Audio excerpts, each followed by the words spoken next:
tenemos aquí como cada martes a nuestro colaborador más fiel, el economista Antonio Siriaco, quien es vicedecano de la Facultad de Ciencias Económicas y Sociales de la UAS. Antonio, ¿sigue subiendo el precio del petróleo?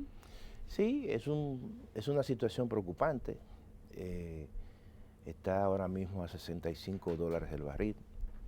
Y yo creo que eso es un elemento que va a El afectar gobierno programó a a 44. 44. Estamos hablando de un diferencial de más de $15 por barril.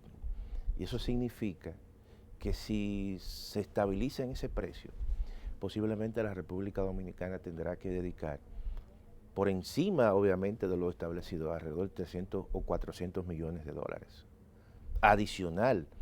Y hay que tomar en consideración que el peso que tiene todavía las importaciones de petróleo en las importaciones ronda un 18%.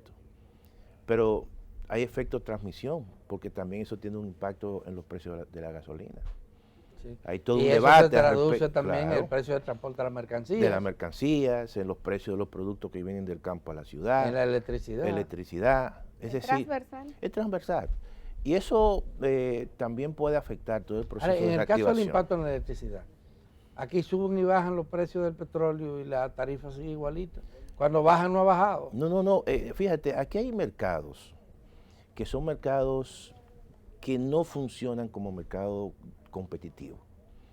Y están regulados, eso hay que decirlo. El mercado eléctrico es un mercado que está regulado y que opera una serie de subsidios cruzados y que muchas veces lo que hace el Estado Dominicano, que lo hizo incluso, y lo han hecho otros gobiernos, que cuando los precios del petróleo bajan, evidentemente los precios de la gasolina, los precios de la electricidad se quedan igual, porque gran parte de esos ahorros se lo transfieren muchas veces a ese tipo de empresas como subsidio, por ejemplo, a la Corporación Dominicana de Empresas Eléctricas Estatales.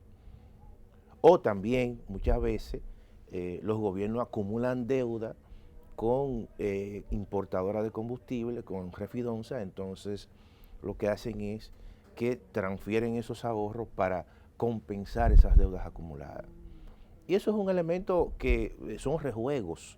Por ejemplo, ahora mismo el gobierno tiene una deuda con organismos importadores, con Refidonza y con las empresas que El importan gobierno dice combustible. que está hasta el día. No, había una deuda de 1.200, la ha venido disminuyendo, pero hay una deuda de 1.200 millones de pesos. Y eso es una Y información el gobierno oficial. dice también, ha dicho, que está subsidiando aún más el tema de los combustibles, Claro, porque está asumiendo parte de esa alza. de esa alza. de los precios. Y Pero después va a tratar de recuperar esto para poder equilibrar su presupuesto. claro, entonces lo hace en los momentos cuando los precios bajan. Ujú.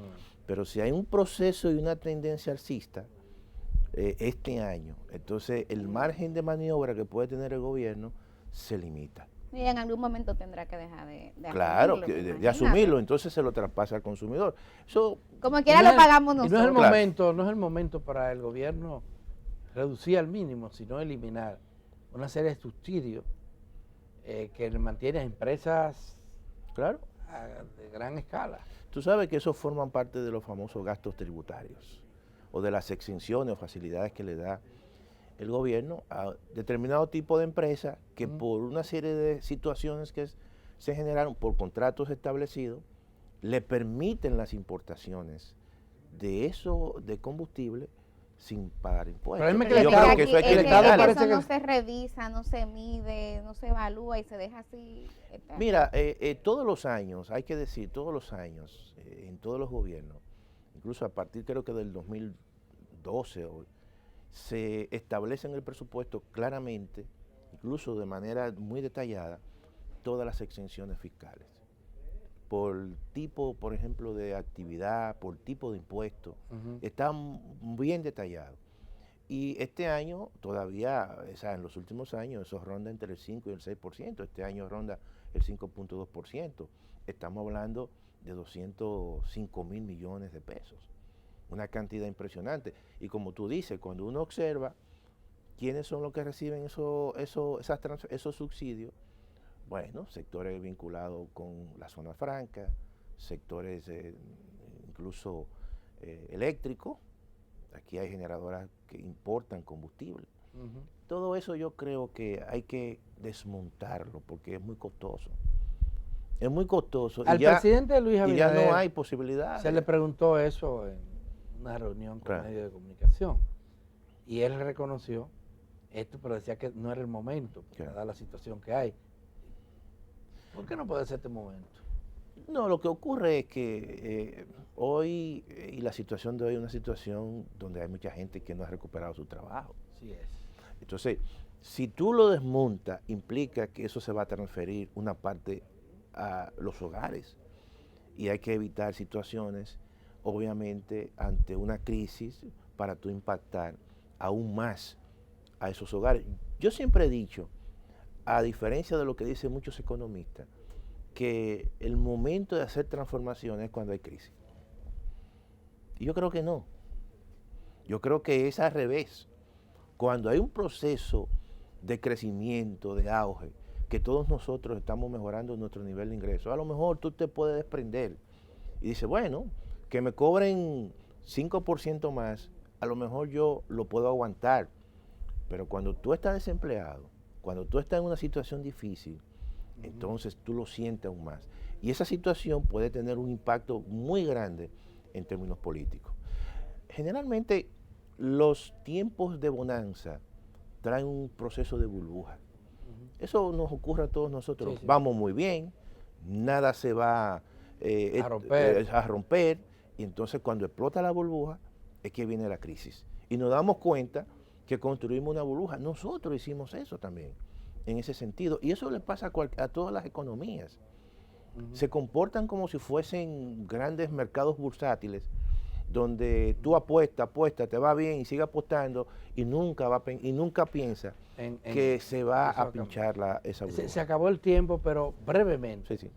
El Ministerio de Economía, Planificación y Desarrollo volvió a poner en la palestra el tema del impacto de la COVID en la pobreza. Y el dato sobresaliente es que 268.000 personas pasaron a la línea, a estar por debajo de la línea de pobreza.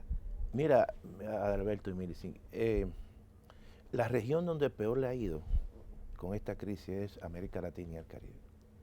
Y hemos retrocedido en términos de pobreza a 10 años atrás como región. Y la República Dominicana, evidentemente, que tenía una pobreza alrededor de un 20-21%, pero está en un 27%. Y 23, dice el Ministerio. Pero si no hubiesen hecho los programas sociales, que eso evidentemente contuvo ese incremento de la pobreza, evidentemente que esa situación se hubiese aumentado 7 puntos adicionales por encima de lo que está actualmente ahora. Bueno, es un problema difícil y eso, bueno, se veía. Se acabó el tiempo, Ciriaco y Milicen. Gracias a ustedes y gracias a las personas que tienen la amabilidad de acompañarnos todos los días en este programa. Mañana estaremos aquí de nuevo con ustedes. Mañana justamente es aniversario de este programa de Uno más Uno, fundado en el 1987. Oye. Desde entonces este programa está en el aire, día tras día. Así que mañana hablaremos de periodismo. No, y felicidades de antemano. Gracias. Pero si tú quieres volver mañana, dale. Bye.